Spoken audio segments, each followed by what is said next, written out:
I'm actually excited for questions. Are you? Yeah, because I don't know what the hell we're going to talk about. No. Never wanted kids, never wanted marriage. And I don't want him to go through the same path that I went through. I don't want him to be a failure. Now I look at dads that aren't there. I'm like, what didn't click in your head? I think the only thing that ever shaped me so much was that suicide. And I was the one that found him. If I lost her during that, it would have been horrible. I always say that I'm just somebody who wants to make people smile and laugh. So my first question would be, who is Antonio Pisasale? I guess I would just say, to be simple, I'm just someone who's determined to just be. I always feel like when I leave somewhere, I always hope that people were like, that was a great experience. Mm-hmm. You ever hear the quote where it's, people won't always remember what you said, people won't always remember what you did, but they'll always remember how you made them feel? No, never heard that. That's kind of how... I think about that all the time, though, because every time I leave somewhere, I'm always like, I wonder if that guy is like, man, what a d***, or what a crap experience that was, or I'm never talking to him again. I always am like, I'm so curious. I always hope that when I leave, at least they're like, oh, I would love to hang it with him again, or what a great talk. I just want to be good. Sure. And be a good person, and actually I want people to like talking to me. I always say that I'm just somebody who wants to make people smile and laugh. I think he wants more. Bless you. Bless you. Calogero. It's like a silent R. He's gonna have a fun time writing that thing out. Well, where'd the name come from? You ever see A Bronx Tale? No. Dude, I know who it is, Robert De Niro? Yeah. Right? Yeah. It's the kid from A Bronx Tale, that's his name. Calogero. Yeah, when I was a kid, that was like the first mafia movie that my dad showed me, and I fell in love. And I always told my wife, if we ever have a son, it's gonna be Calogero. The only crappy thing is in the movie they say it the American way. Calogero. Oh, I got Yeah, you. which I don't know why they do that. It's from 1930. You would think they would say it the actual right way. Sicilian way. Yeah. So many people tell you being a parent is hard, which it is. I enjoy waking up with him at 4 a.m. when he's screaming and crying. I love looking at his face. I don't understand how someone could say, oh, I can't stand doing this. Always talking about how hard and annoying it is to be a parent. They can't find time to cook. They can't find time to clean.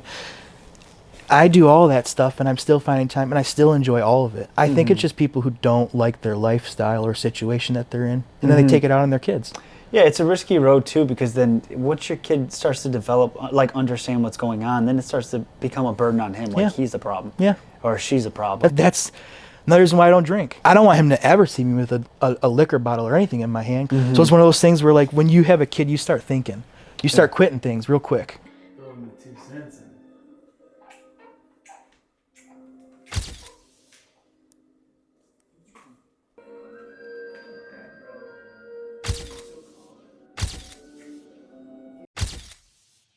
Baby and start closing.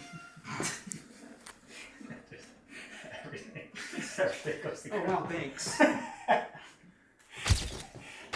Don't cry, don't. Oh yeah, going for the kiss again though? I was gonna ask you next what your upbringing was like. Great family, great upbringing. My parents still argued when I was really young. Like, I had a great upbringing up until about they started getting into that divorce stage. Now that you're older and now that you look at it, that must have been really hard. But at the same time, I couldn't imagine not loving my wife anymore. I think about that all the time, especially after seeing her give birth. I couldn't imagine not loving her. That's why now that I think about it and I think about their divorce, I'm like, I wonder what happened that split them down that road. Because if they would have never got divorced, I wonder where I would have been. Which I'm fine with where I am right now. Sure. I'm completely fine. Yeah. But I always wonder, like, would have stayed in school? Because, I left in 9th grade. Would I would have stayed in school? Would I would have went to college? Would I would have, It's just a different upbringing that it would have been if everything would have just stayed the same. And it does shape you. Yeah. And now I'm terrified. Her and I had a talk a long time ago before we got married. Divorce isn't something that... I mean, obviously, if... it's such a bad case scenario that has to happen, but we don't talk about that. Unless you cheated on me, I don't think there's anything that would make me not love you anymore. Dude, biblically, that's like the one thing God says it's okay to divorce if there's adultery that's committed. And I agree. And the D word is not even a word in our Yeah, house. we don't even talk about that. We don't joke about that kind of stuff. When I grew up, that was normal. Yeah, well, it's the adapting from what you think is normal to what actually is normal. Then you get into a real relationship and you're like, wait a minute. What's wrong? What's wrong? That's what we need. No. There, on. David, yeah. It's almost there. It's up there. There you go. Go. Love it. And working with him. Yeah. They're coming for the hands on his head there, Chanel.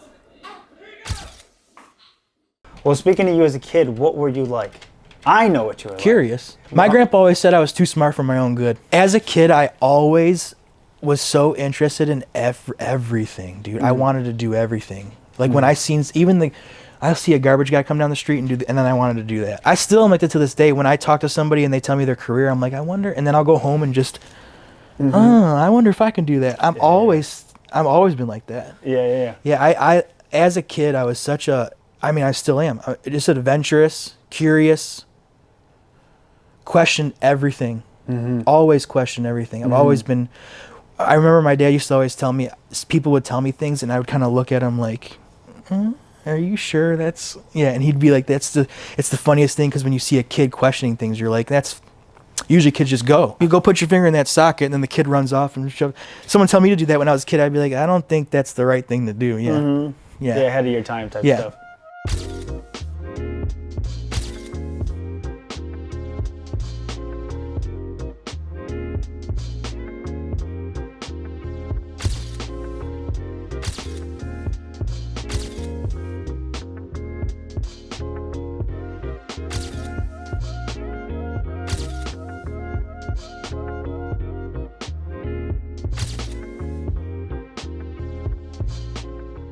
My dad's dad was a real piece of work.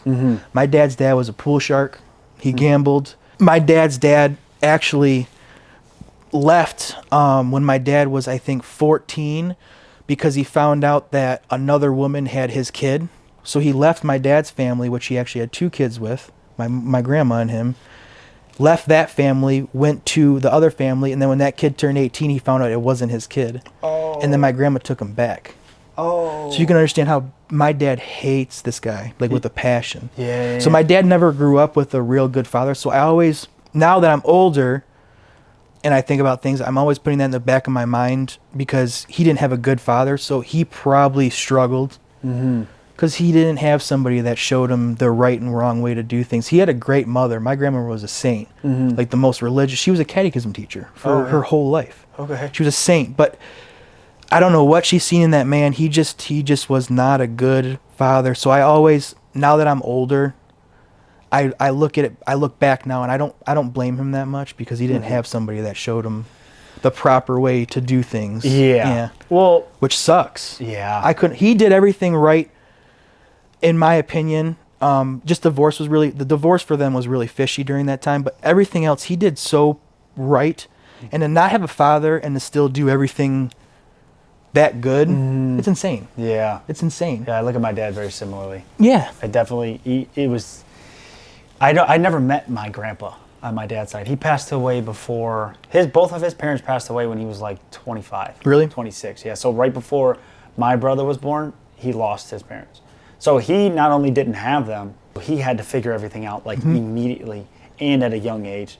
And then, dealing with whatever he was going through at the same time. I think my dad was 21 when he had me. 21? Yeah. Oh, wow, yeah. Dude.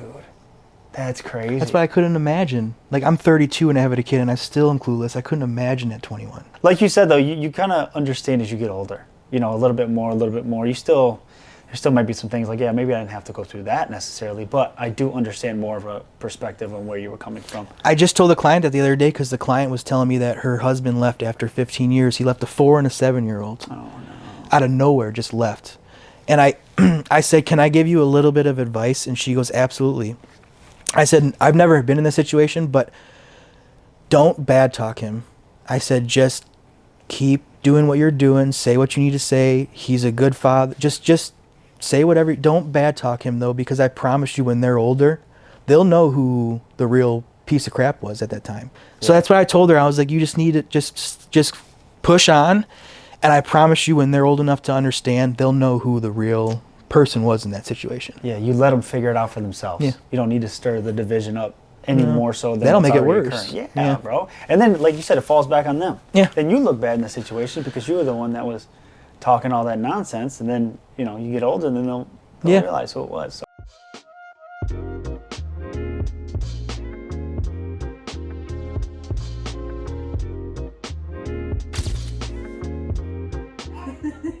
Go ahead, Frankie. Go ahead, girl.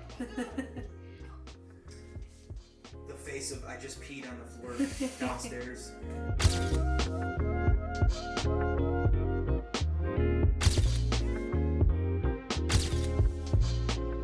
They got divorced when I was 9. That was 20 years That was ago. 9? Well, I think I was 10. You were there actually when it was the worst. Remember my bedroom? Wow, what it looked like? Yeah. Yeah. Oh, no, I remember that. I was so angry at the world. Yeah. I hated everybody. Hated everything. Do you think you still carry some of that anger today? No, I don't care anymore. Yeah. Sorry, I don't mean to cut you No, off. no. If I was in a situation, probably, Yeah. my life's awesome.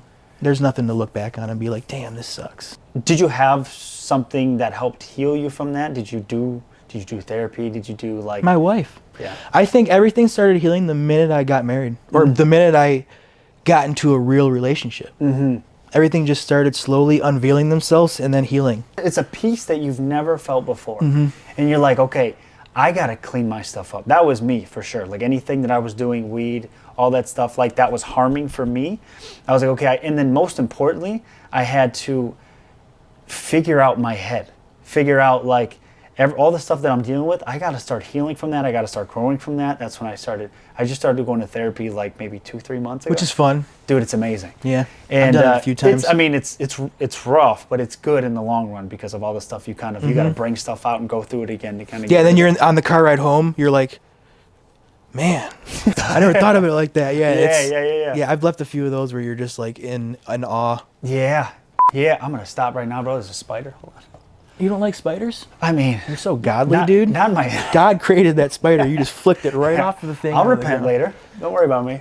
It's one of my pet peeves that we actually, me and my wife have talked about that. How people will immediately go, "Oh, just wait. It's nice now. Just wait." They do it with the baby. I'll say Yeah? the baby sleeps so good, and they're like, "Oh, just wait, just wait," and you're like, I don't understand the purpose of that. I think it's because they want you to. Maybe they had a really hard time in their head, so they want you to like go through it too. When you tell them that you're having an easy time, they're wondering why. My first interview said that. Jordy said that. He's like, I almost feel bad talking about Monroe, which is his baby. He said, because it feels like I'm bragging at times because she's such a good baby. I have a hard time talking about my life to people because I feel like I'm bragging at sometimes. Isn't that weird? Yeah, I hate it. I hate it. Interesting. I always will leave, and I'm like, man, I wonder if he thinks I'm just some cocky, egotistical. But in reality, I'm just so happy. I love having a beautiful wife, a beautiful baby boy, a beautiful house, a sweet job. It's like you should want to be around those people. Why do you want to be around people? I always thought like I'll be there one day. Like I can't wait. Yeah. It's something to look forward to. You're like, okay, not everyone's feeling like this, bro. Yeah. So it's like you have people that are, but you also have like this is the hope that I'm looking at. Like how my life is now, I would have never imagined. In a million years, bro, I would have never imagined. I tell her all the time, this is like hitting the lotto. I'm surprised you can see me with that pole there. That's on me. Oh. That's Daddy's camera. Oh, okay. Yeah, okay. You don't worry about that camera. Oh, cool. What do you feel like, if anything, what's one thing from your childhood that you still feel like you carry today? And it could be positive too. Not anything necessarily bad. It could be like maybe one thing you learned or an experience that kind of shaped you. Or when I was growing up, my mom always took us everywhere, always made us try everything, and always made us do everything. Even if we were crying about it, she always made us, like if I smelled something and didn't want to eat it, she's like, you can't even say that's bad unless you put it in your mouth and try it. I think that, till this day, shaped me to be such a cool person all around, because when you go places, me and my wife went somewhere the other day, and I forgot but the girl was just complaining. This dude's girlfriend was just complaining about something. And it was something so simple, and I just wanted to be like, just go with it. Like, just go with the flow, enjoy it, have fun with it. That's why I love my wife, and I think I picked it up with my mom. My mom always, when I was a kid, was just doing something. Like, let's go to the dog park, and we'll go play with the dogs. Or let's go to a roller coaster thing. She was always doing things. So I think that as a kid, I think I grew up and I took that because that was probably like one of the most positive things out of my childhood was that. Her constantly doing things for us. Yeah, building Yeah. those experiences Yeah. together. Yeah. Now that I'm older, I realize experiences are worth way more than anything in the world. That's why I try to tell her, I'm always like, let's not do things when he's too young because I don't want him to forget. But I don't want to take him somewhere when he's 3 and spend a ton of money on it and then him when he's 14 be like, I don't remember any of that. And you're like, oh, cool. I'm glad I spent $7,000 on that experience.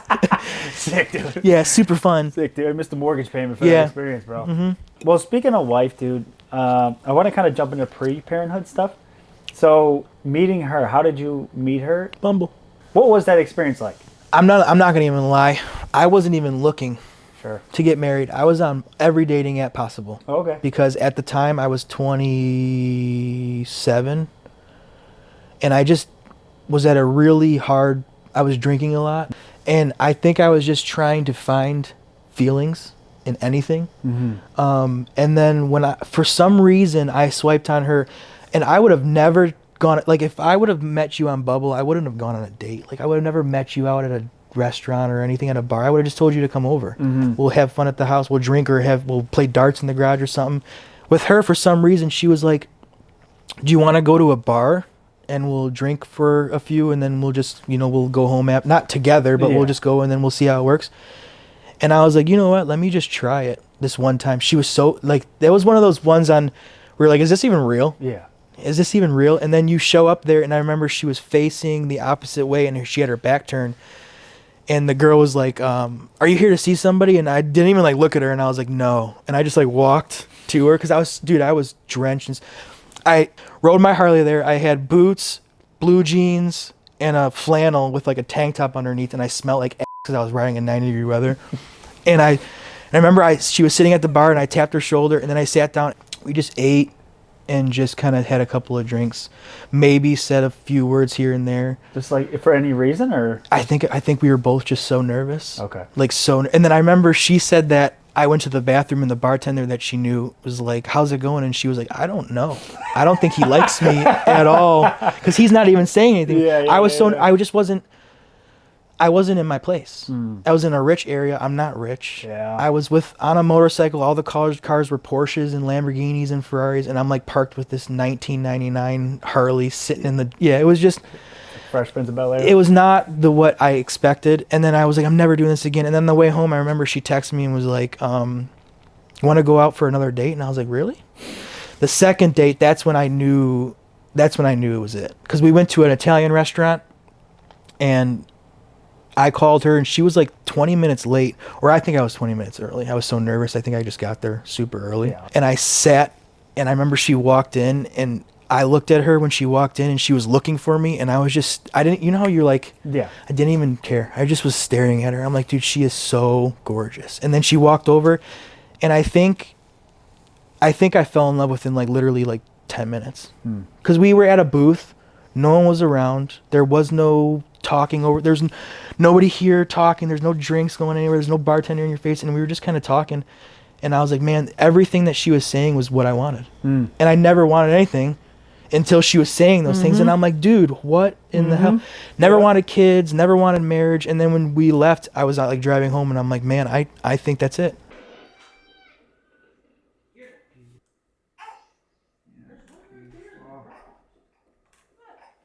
Doing great.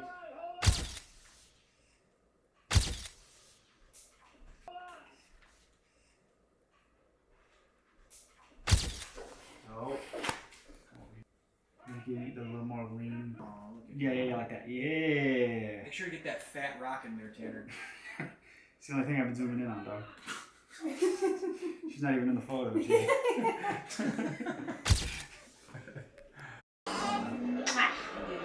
What was life like before her? Boring. Oh. Very bland and dark and deep in a hole. At one point, I thought I hit the lotto. I had 2 dogs, 2 motorcycles. I was drinking every day. I was living the life that I thought was like the coolest life in the world. Like, this is so cool. I'm piercing. I was doing drugs. I just didn't care. I was like, I grew up like that when I was a kid. Like right till 17 or 18ish, we started getting into like heavy, just hard drugs. And that's when I think everything spiraled. But I was at the point in my life where I was making so much money piercing that it was so fun. Like everything was so fun. You can get more alcohol, you can get more toys, you can do more things. And then at one point it's just it's so dark and like not you would wake up and then you're hungover every single day. And then by the 6 o'clock you're drinking again because you're hungover from the day before. And then you're in the same loop over and over and over again. And it was the most, like, you think it's fun when you're doing it. And I only think you think it's fun because you're drunk half the time. Yeah. Like, it's something's fun about living that lifestyle on the edge. I always liked the illegal lifestyle. Till this day, I always appreciate, I don't know why, I'm always drawn to the bad side of things. Like, I like doing, like, I like riding motorcycles with no license plates. I just enjoy doing things that people would be like why? It's just so stupid. Adding alcohol to the mix is not, or drugs in general is not good. And then when I met her, I immediately, that was like, she was like, you need to stop all this. Yeah. I was like, you don't want to party? And she's like, this is not partying. This is just going down a, sooner or later, you're not going to be here no You're more. gonna die, Yeah. yeah. And I was like, I didn't think of it like that. I'm just 27. I'm just living my life, having fun. That lasted for about 6 months. And then I, Got it right. yeah, I thought about that too. I'm like, do I need, like, he needs to go to school. Like, and I don't want him to go through the same path that I went through because I didn't graduate. Yeah, he's going to see dad makes good money and dad has this and dad has that and dad does good. I don't want him to go, oh, dad didn't go to school and he has all this stuff. Yeah, I don't. So what is that like? It's terrifying because at some point, like, I don't want him to be a failure. I don't want him to ever grow up and have to worry about anything. But at the same time, you don't want to just hand him everything because you don't.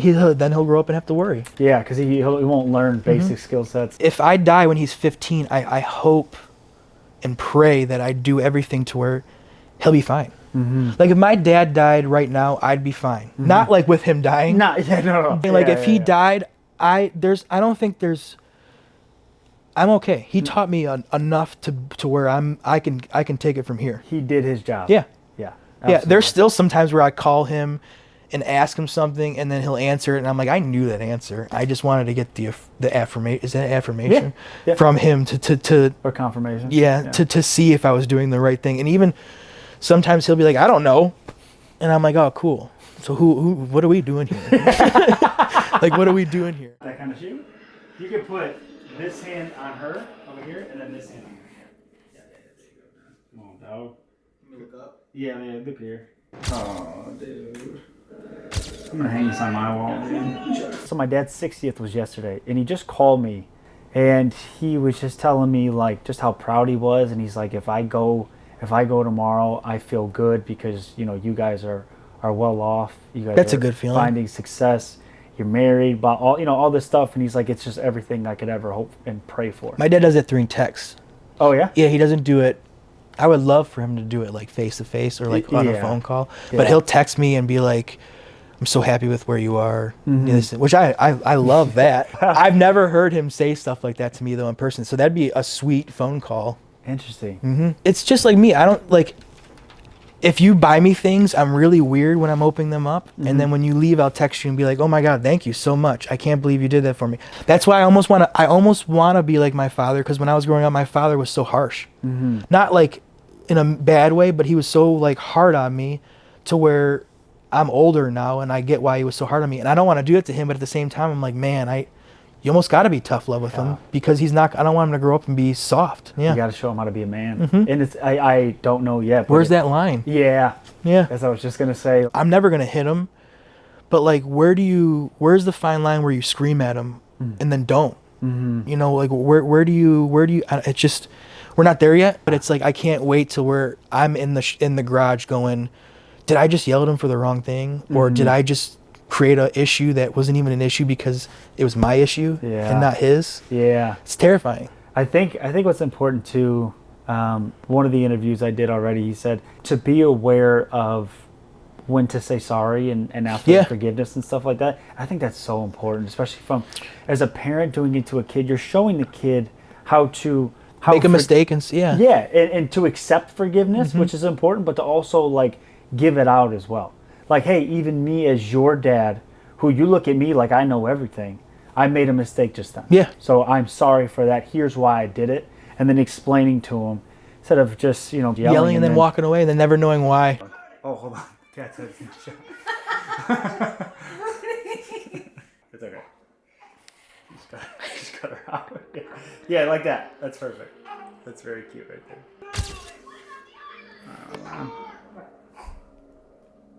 What was that, hairy arms? Oh, he's pooping. Yeah, he's pooping. How prepared were you before going into her being pregnant and then going through the process of pregnancy? Dude, we had the whole folder that told our whole birth plan. We had everything ready to go. We were set and ready to go, and everything was the complete opposite. Yeah.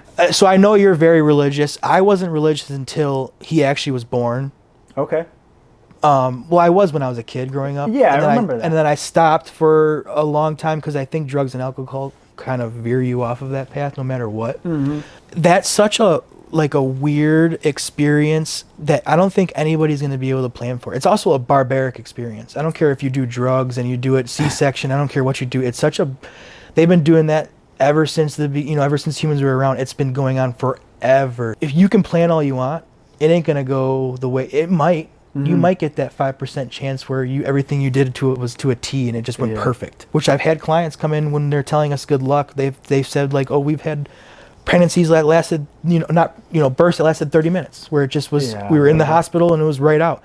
And then ours was 12 hours with 45 minutes of pushing, but it was like the most barbaric experience because I think he just didn't want to come out and they were just doing everything. So they were just flipping her around and flipping her this way and putting her on her back and putting her on her stomach, and she wasn't on drugs, so they were just trying their best to like do everything, and she was like, wait, and they were like, we can't wait, so they're moving everywhere, and then they're like bringing these tools all around because they can't get them out, so they were bringing these like suction cups to get them out. Yeah.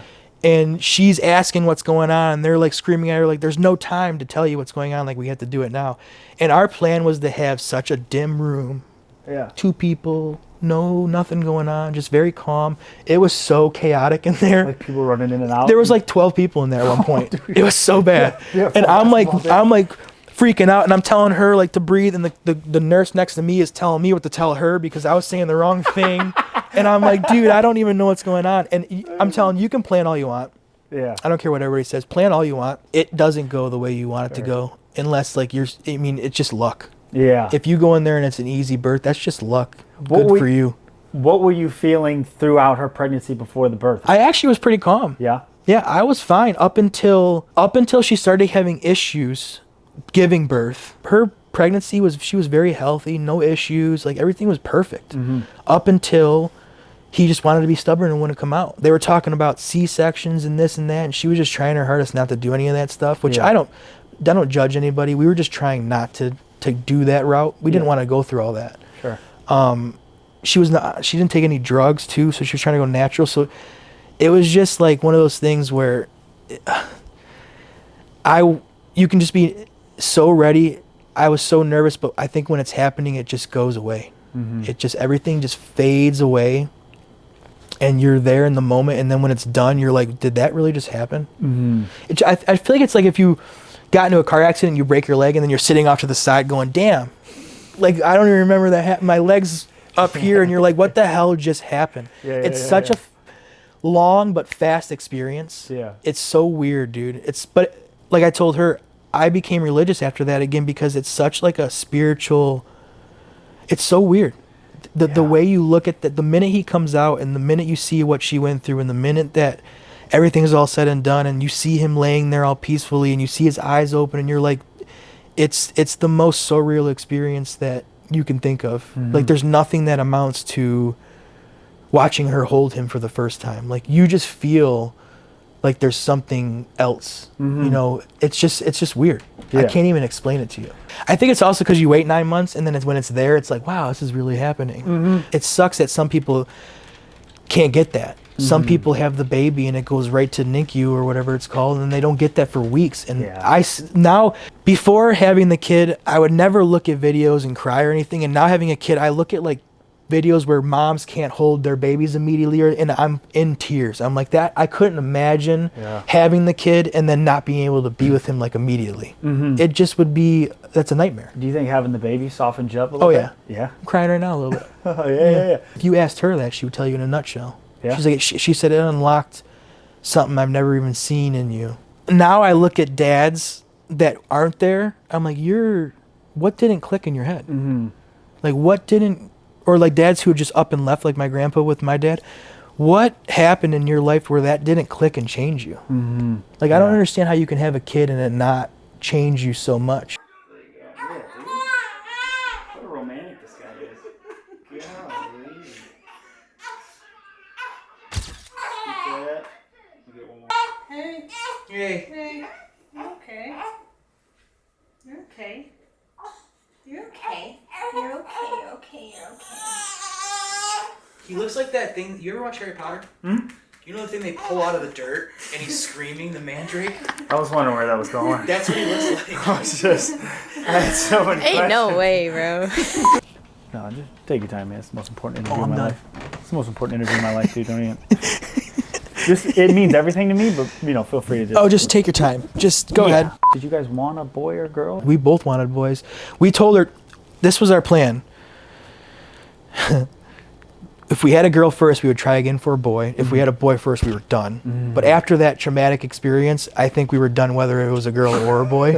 I think it was one of those things where she went through such a harsh time that I wouldn't want her to do it again unless she really wanted to, and I would never pressure her to do that again.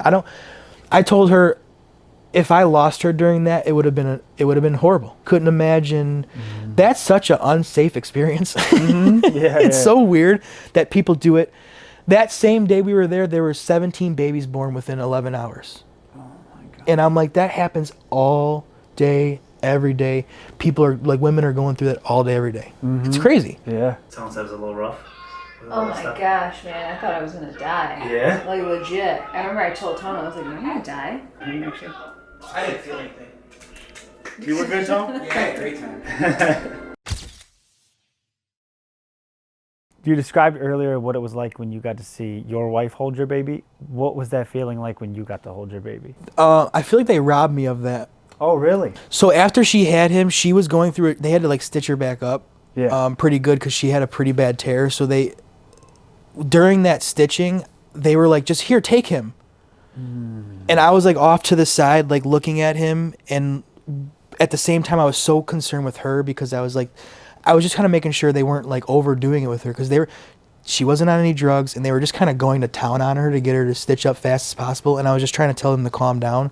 So my first holding with him was almost like they were just like, here, hold on to your son real quick while we go take care of your wife. And then I was just kind of sitting there. I've never even held a baby in my life. Oh, yeah? First time I ever held a baby was my son, and I was just kind of sitting there like this, and I was just like watching them, and it wasn't like, I always tell my wife, everything you see in the movies? Yeah. Nothing like that. No? No. The only thing that happened that was in the movies that happens was when we called our actual doctor, they didn't answer the phone. And I was literally, I was in the waiting room and I was like, great. There's the one movie scene reel that is actually happening. We called our doctor and she's not answering the phone when she needs to. Oh, duh. But no, I didn't. It was beautiful because he was looking all around, but at the same time, I think I was so worried with her that I didn't get to like sit there and enjoy everything. And then the minute she came to, I gave him back to her because I was like, I just want, our original goal was chest to chest immediately. And then I just was like, here, take him and do chest to chest because that's what you wanted. And then I just I don't think I touched him again until, I think I was so nervous that until at least like another day. Like I didn't change his diaper until we got home. Terrified. Terrified. I always think about that. I feel like they robbed me of that first real good, like, here's your son. Yeah. I wish it would have been like both of us together, like here, Did you read like books and stuff like that? I tried. Like I said, you can do so much reading and so much preparation. It doesn't matter. You just need to find what is best for you and your wife and what's best for her and what's more comfortable for both of you. Because I don't think you can, like I said, you can read as much as you want. It can flip on you at any second. I'm so grateful we got a healthy baby with no colic or anything. Yeah. Like if we would have had a colic baby, this experience would have been so much different. Like so difficult and constant crying and hard time feeding. The kid doesn't stop eating. Like that's such a blessing when your kid doesn't stop eating and sleeps all the time. And I don't think you realize that until you actually have a kid and you're like, oh, now I know why parents were, I had a colic baby or I had this and that. I'm just so blessed that I think that's another thing too. Ever since I had a kid, I constantly say I'm so blessed. I'm so thankful and fortunate that I got blessed with such a perfect child. You can't plan for that. That's the only thing you can't plan for. Because they've got trees for summer, they've got fireworks. Hi. What you doing, Chich? What you doing, Chich? Save me some. I was gonna say sitting on that couch isn't really a good idea. Oh. Wearing black. No, it's good that you told me now, so that's good. Well, you got Photoshop. How has that shift been from it just being husband and wife to now being husband, wife, and baby? Do you find that more hard to balance that? I think it's too soon. We still kiss and like we still talk and we still, we try to watch movies as much as we can. They're on silent almost because you don't want to wake the baby up. And then now nighttime is not. We used to stay up till 3 a.m. and now it's 9. And we both have to be quiet from 9 until whatever because he's sleeping. Yeah. I think once he's able to sleep a full night, I think that's when you kind of start having to work on your relationship. Like, can we get back to, because we still can't even get intimate together right now. It's still been 5 weeks, so we still can't even. So it's one of those things where I in a couple more weeks, that's the challenge we're probably going to start facing is can we get back into that groove and not be the roommate couple who's just, it's your turn. Yeah. Go get him real quick. Yeah. Yeah, you don't want to lose. Which I already start feeling that right now. Oh yeah. Yeah, it's like he's crying. Like I had him an hour ago. Can you grab him this time? Yeah. And I don't want it to be like that. Right. Yeah, I want it to be like complete even to where we're both just cool and calm and everything's perfect. I feel like I already know the answer to this, but I'm going to ask you anyway. Did you talk about a lot before parenthood, like how you were going to handle a lot of things? Her and I communicating is actually one of the things that I fell in love with her for because she is not scared to explain what she's feeling. She'll tell me immediately how she's feeling and we communicate about everything. I think that's why we're such best friends and so close to each other is because we talk about almost everything. Lift your head this way, but look that way. Say, actually step forward from me just a little bit. So come up a little more, put like the back of your shoulder on that corner. Yeah. Can you flip him to the other side?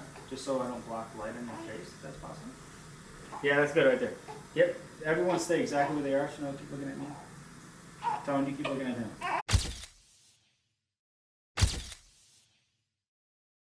Is there anything that stuck with you that your dad did growing up that you want to pass on? My dad always made sure that I was constantly working for money. Like work. You need to work. He always told me that money, you don't need money to be happy, but you unfortunately need money to live. Like if you don't have money, you're never going to be able to do anything. Like your life is just going to kind of be bland. So you don't need money to be happy, but you definitely need money to enjoy a little bit of your life. That's one of the things I hope I can teach him without him being too. I want him to make a lot of money, but you don't want him to be an overspender, and be too crazy and start enjoying life too much. But I think my dad always made me walk into a room, shake a man's hand immediately, look him in the eyes, hey, how's it going? And I think he, from an early age, sell yourself. I think he started teaching me how to be a salesman when I was super young, just because being a salesman gets you through almost everything in life. Even if you're not selling anything, you can talk to somebody. I remember when I was a kid, my dad one time, because my dad used to sell concrete, and there was a guy coming to buy concrete off of him, and my dad had a gold watch, a ring, and I think he had like a gold necklace on, and he was taking them off and he put them in the drawer, and I was like probably like 6 or 7, and I was like, why are you doing that? And he was like, because the guy that's coming to buy concrete off of me doesn't have a lot of money, and I don't want him to feel like I'm just getting off on his money. He wasn't ripping the guy off, he just didn't want the guy to come into his office and feel super uncomfortable. There was one time where we were driving down the street, and I'll never forget this. I looked outside the window and I seen $100 bill on the ground, and my dad was like, get out and get it. And I got it, and my dad gave me a fresh 100 and took the dirty one. Oh yeah? Yeah. I'll never forget that. I'll never forget it. Shut up, Pops, dog.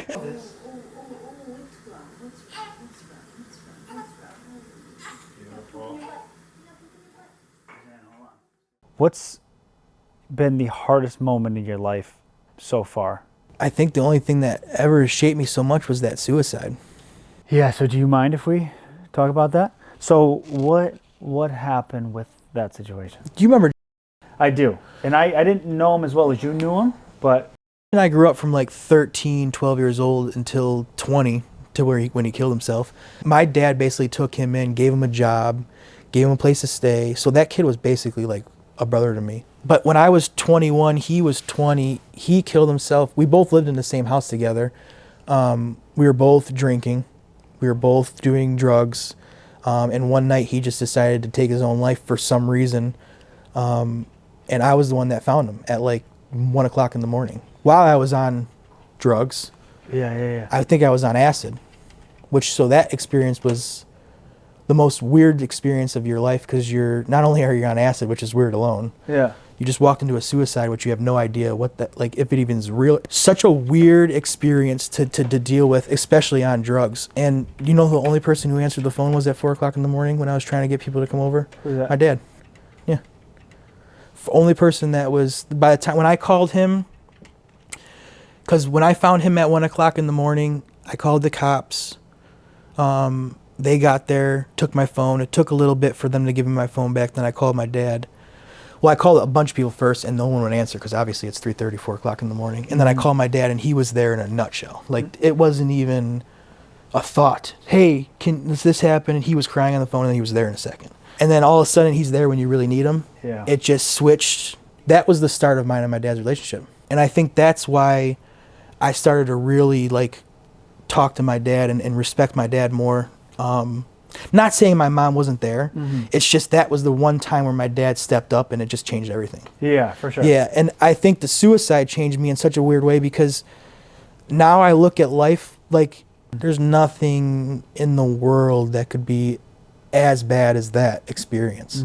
So now I go into places and I look at things way differently. Like when someone's complaining about something so dumb, and I'm like, you're just like, you obviously haven't been through anything harsh. Like, wait till you go through something that's so serious, and then you'll look at life as, oh, that wasn't that bad. Like, that wasn't that bad. It's just a rainstorm. Like, it's nothing as bad as you actually think it is. Yeah. And I think, which I hate saying this all the time, I say it all the time though, his suicide made me such a better person. And I hate it, because we were such kids, me and him. And then the minute he killed himself, I went down a huge path. And then when I met her, just completely started changing. It made me really look at life so differently, to where when you see someone who's 20 in a casket, everything and what does it matter? Nothing matters. I think the next day I went and got my face tattooed. That was your first face tattoo? The very next day, I went and got a huge dog paw tattoo. I think it's on this side, because I was like, life is so short. Like, who cares anymore? Like, what your complaints about such small things are so irrelevant. No one realizes that until, unfortunately, something like that happens. Yeah. Which hopefully you don't have to go through that to realize something like that. I mean, obviously it's still something that is in your mind all the time. Yeah. So what is it like living today now with that experience? I only think about it, which I know it's this is how you know you're healing. Now when I think about it, it sucks, because like yesterday I was swimming, and I was like, it would have been sweet if it was here. Like, that's the only time I think about it now. Or like when I first started piercing, I would go to piercing studios and start working, and he was a tattoo artist, and every time I would go to a piercing studio, there was a booth open. And every time you'd go there, you'd be like, man, if he would have just stuck it out a little longer, he would have been able to go in that booth. He would have been able to do anything. I tread lightly asking this question. Has that situation ever put you in a similar headspace? The couple months after, yeah. I've never in my entire life thought about suicide until he committed suicide. And then like a couple months after, I was always like, why me? Like, why me? For sure. Maybe I should kill myself. Such a weird time. And then that just went away. Yeah. I've never thought about it. I've never thought about suicide in my entire life. Until that. And then never again. And I think the only reason why I was thinking about it then was because I was in such shock and in denial of what was happening, that I was probably so depressed that my brain was just like, yeah, suicide would be a good way. Yeah, like this would all be over if you just, Yeah, I've been in, not because of that situation, but I've been in a similar situation where you just don't want to feel anymore. Yeah. You're like, there's no way that doing that couldn't feel better than what I'm currently feeling right now. And that's why I turned into an alcoholic. The minute he killed himself, was the minute I started picking up the bottle and thinking this is going to feel, this is going to cure everything. To get that pain away. Yeah. And then the second you realize the next day you're still there and it's still there. And then 7 years later, you're like, man, Yeah. what did I just do? What do you think as far as speaking to somebody who's maybe currently going through that right now? Like who just got over? Or like they're feeling suicidal? That's such a hard question to answer because everybody does things differently. So many people were reaching out to me who went through the same scenario, who told me so many different things to do, and none of them worked until I found my own way. Mm-hmm. If you're feeling suicidal, the only thing to do is just to talk to people. There's really nothing else you can do. Yeah. And even that sometimes doesn't help as much as you think it would. If antidepressants are good for you, then go for it. But I feel like usually when someone tells me they're depressed and they're feeling suicidal, you can look at their life and a couple of small changes will change all that. Healthy diet, working out regularly, just being more confident with yourself. But then again, who am I to say what's going to change somebody and how they feel? You can do all that and still go, I hate myself. The statistics for suicide are insane. Oh, I know. They're insane, man. It's just such a huge thing, and again, somebody that's felt that way, and obviously someone that's been through a situation like that, as in depth and deep as yours is. I think it's just, like I said, creating that space to be able to talk about it and giving people that like relief that, oh, I'm not the only one feeling this way. Or, Yeah. I'm not the only one in that. It sucks because a lot of men don't do that. Yeah. At least tell me how you're feeling. Yeah. And we can mess around back and forth. At least sure. tell me how you're feeling so I can say, all jokes aside, brother, that to me is what men should do. Like, Men being men. Yeah, just men just shooting the shit and talking shit to each other, but doing it in a way where you can still talk to each other and not feel ashamed. I don't want to say it's like a standard all across the board thing, but in a general sense, like there is this, men just shouldn't be talking about. My dad's been like that my whole life. That's why I was like that. I don't think I've ever seen my dad cry. Even the day his mom died, he got in the car and just drove off. Probably to cry. What about your son seeing you cry? Oh, I don't care. It's just an interesting thing because I don't think I would mind either. It's just Depends on what for. Yeah. If it's crying over something where it's fixable, I'm not going to have him like... Well, you're being a little... Yeah. If you're just like crying because it's raining out, hopefully he doesn't see me do that. Yeah. But like if I'm crying because mom died, like not my wife, but if I'm crying because grandma passed away, Sure. see it. Yeah. But when my dad's mom died, he was such a stone, he just left. He could have sat around and cried a little bit with everybody. Everybody was in the living room crying. You don't need to feel, he just got in his car and took off. And I remember my aunt going, where'd he go? And I was like, just let him go cry. Because I guarantee you he just went down the street, parked, and just let it out. Bald and... Yeah, because he probably didn't want anybody to see. Yeah, going off of that standard or whatever it is that just men aren't supposed to be vulnerable. And To be fair, too, he grew up around a bunch of manly men. Yeah. Truck men, like truckers, cement men, like people who woke up at 4 o'clock in the morning and moved brick till 7 o'clock at night. Like, so all the men he grew up around were super manly. Like no one was talking about their issues. What are you doing?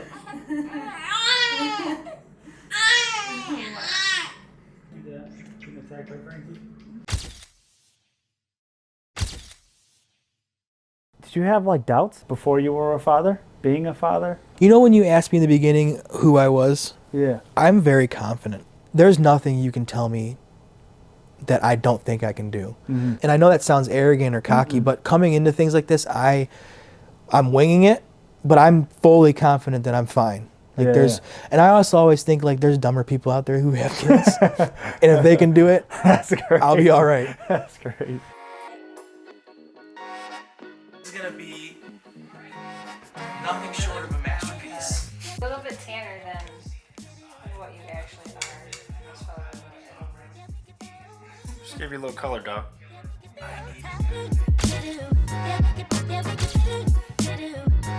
You did touch on it a little bit, but what do you want your son to learn from the struggles that you've been through? I just want him to appreciate life. Understood. That's it. Like I was telling you about the thing, I hope some people have to go through such traumatic experiences to appreciate life, and I really hope I can teach him how to appreciate life without having him to go through something like that. Life is so beautiful, and I wouldn't have done I wouldn't appreciate anything if I didn't go through all that trauma. Maybe I'd be taking. Sometimes you meet people who are like 40 and they're married, and you can see them take everything for granted. They'll never learn anything about that unless something happens or someone teaches that to them when they're young. It's like a forced appreciation. Yeah. Yeah, and I hope that I can give that to him without him having to lose a father, lose a friend, lose a like, I hope he can understand things. Like, I was just thinking the other day, he's going to have to grow up with Frankie, and then Frankie's going to die. Yeah. I'm going to have to explain to him where the dog is. Well, like you said too, man, I feel like there's just only so much you could prepare for it. Yeah. And then at the same time, even outside of that, like if you're, let's say you're going through something at that time, you got to kind of gather yourself and then explain it to him too. Yep. That's another thing, like when though? Sure. Like when do you start explaining? When are you explaining something that's too adult for him? Like, are you like, and then where it's just going in one ear and out the other? Yeah. Then you got to do it again in 4 years because he didn't, like when do you do those talks? When does it happen? When's the right time? Do you look at that hairpiece? I mean, it's something. I mean, it's definitely hair. Just look at that hairpiece, dude. I started with the hair because the hair is a very important piece of the human body. Would you agree with that? Is the hair. That's the eyebrows. You gotta perfect those eyebrows, dog. We haven't gone there yet. Oh, okay. Mine's very depressing.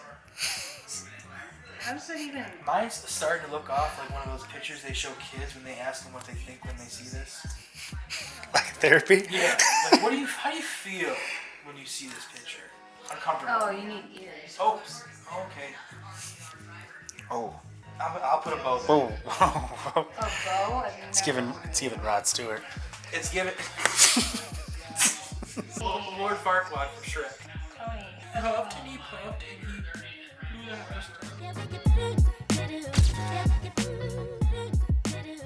Overcoming everything that you've gone through in life, and now that you are a dad, moving forward, what kind of father do you hope to be to your baby boy? I just don't want to be the father that is the friend. Yeah. Like, I want to be a friend to him, but I don't want him to look, I want to be dad. I'm the father, the one, me and my dad are friends, which is great. He's my father. He does a lot for me. But we have a very friendship relationship. I would love to be able to sit down and actually have a father and son talk. I don't want my son to look at me as just some friend to him. I want him to say, like, that's my dad. That's somebody I can talk to for confidence. Now I can do that with my father, but we still are in that weird stage where we couldn't sit down and talk like this, me and him, about anything. It's just uncomfortable. And I know he probably doesn't want to have the talk. I don't want to talk like that. I mean, we just don't have the relationship. I would hope that my son grows up and doesn't, I want him to be scared of me a little bit. Sure, yeah, for sure. Yeah. It's like fearing God, right? Yeah, like God loves you so much, but fearing God's a good thing. Yeah, like I want to be his friend, but I want more so to be a father to him, so he knows, he can always come to me. Yeah. Do you think that you and Pops will ever come around to that? It's slowly coming together. It's getting good? Yeah. Okay, good. Yeah, that's awesome. This is really helping with him having a grandson and us seeing him more. I just think he doesn't like talking about feelings. He'll do it over a text. Like I said, he'll text you how he feels, but he won't really talk to you in person how he feels. Gotcha. I'm proud of what you've done. I'm proud of everything you became. I love you. I don't think I'll ever get that in person. Like, he says I love you in person, but I don't think I'll ever get the full speech of, which I'm fine with. Yeah. Because I know how he is. I'm the same exact way. Yeah. I'm going to try not to do that to my son, but I know I'm probably going to, unfortunately, be the one that's like, I love you, and then... I'm just going to get the idea of what we're going for here. Tony,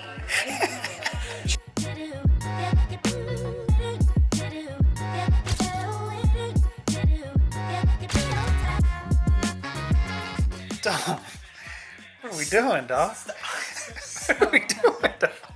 Oh my God, it's just getting worse and worse. I told you in the interview that I start off with a ton of confidence. Yeah. to make himself feel better. It usually backfires really fast.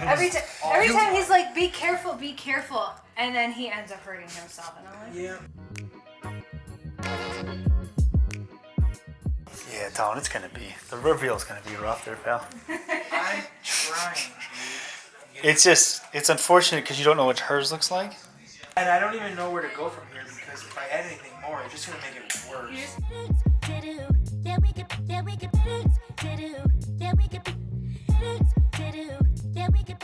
I told her, like, the minute he starts understanding when we argue about something, let's just walk away. Hey, can we talk about this maybe tomorrow, or is it something that needs to be addressed right now? Like, is it something that really makes you that mad, or can we go home later and figure it out when he's sleeping? You know what's funny is the first time I heard that, which I understood that, but the first time I heard somebody say it was my pastor at our church. He literally said, he's like, well, we'll say in the moment we can talk about this later, and then we'll let it go for the time being, but address it later. Yeah, like, yeah. Don't let it go for forever. Understand that this is not the correct time, like you just said, bro. I think that's a beautiful outlook on it. Because you just don't want, it's just not time to do it in front of your kid.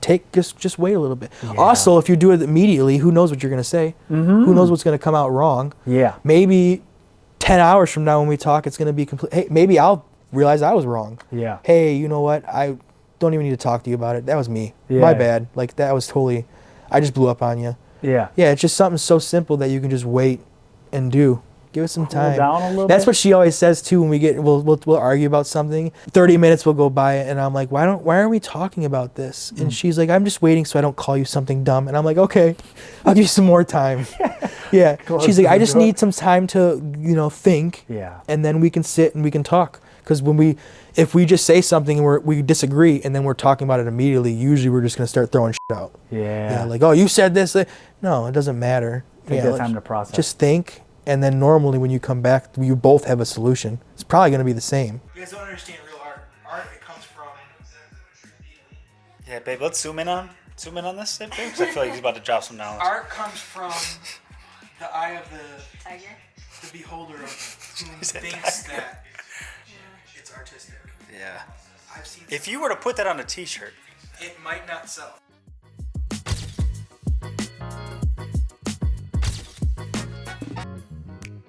What kind of moments do you hope to create with your little one? I told my wife I can't wait to just teach him things. One of the best things in the world is going to be like when he's looking at something and I can like explain it to him. Like, oh, that's why I tell her all the time, like she's like, what are you reading? And I'm like reading something about like, even like I'll see like a light and later on I'll like look into the whole research and how that was made. Cause I'm scared one day he's going to be like, hey Dad, what is that? And I'm going to be like, I don't know. Yeah. I want to be able to make sure when he asks you something, I'm like, I can teach him everything all the time. Yeah. Or, hang on, you know what, but maybe now's not the time to learn that. And then go in the other room and Google it.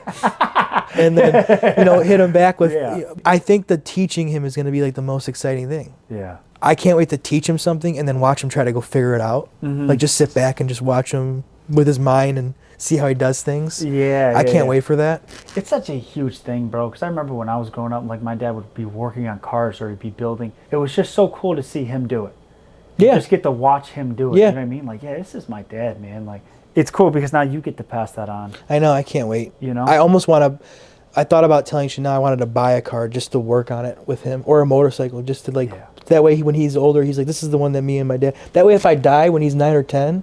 He's got like this bike that me and him, put together when he can remember that forever. I'm just trying to find something cheap enough to where we can kind of start fresh. But also, he's only 6 weeks old. So it's like, I need at least like another year or two before he starts even understanding stuff like that. Yeah, but it's good that you planting these seeds already. Yeah. I think it's a very good way to think about it now.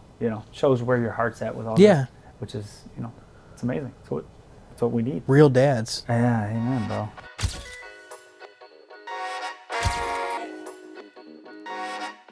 I will give you though, it does look like Post Malone. But, I mean, to be fair, do you not look like Everybody calls me Post Malone. Okay, so good. I tried to draw plankton, but... Why did you make my head so wide though? I was just drawing a circle. And then Perfect I forgot circle. you had a beard. Like a perfect circle. Where's my other ear? It's a side, kind of the side. Your head's slightly tilted. You cut half your ears off, so the other one doesn't show. Are you ready for yours? Because yours is much better.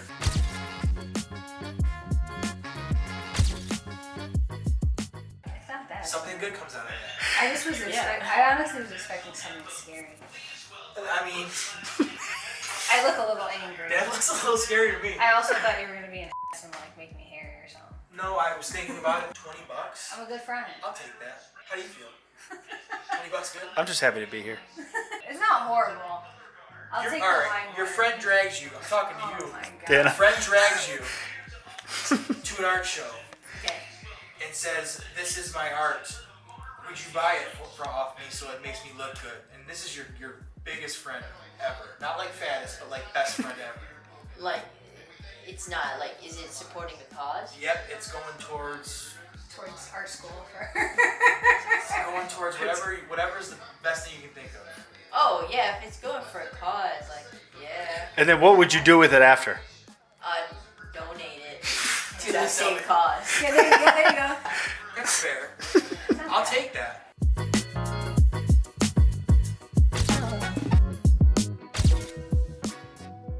All right, final question. So you, Chanel, and Carajero all sit down 20 years from now. You guys come across this video.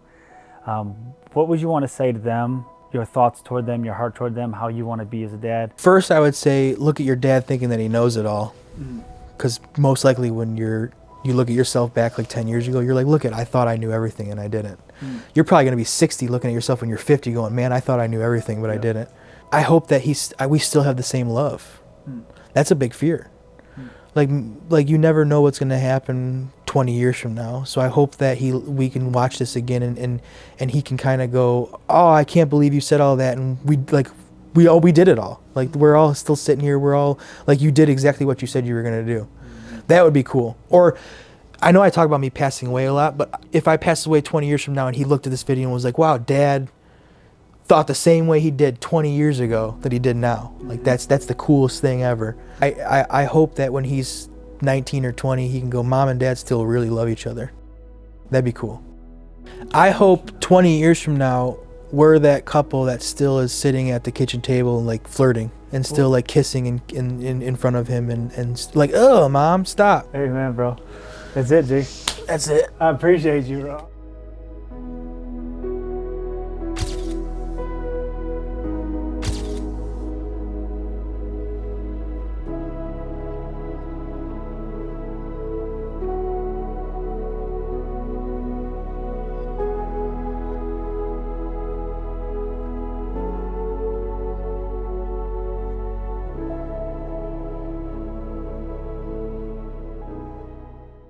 Actually, which Did you just break your mic? I did, but I'm gonna keep going like I'm a professional. This couch is nice. Mic check 1 2 1 2. This is gonna be tough to explain to YouTube. You got a nice ring. Guess how much this is? How much? $23. This was I think like 80, but it's from Ridge. What's Ridge? That wallet company. It's like they make wallets, rings, and stuff like that. I think I know what you're talking about. Did you see it on my Instagram or something? Where'd you see it? Might have been Instagram.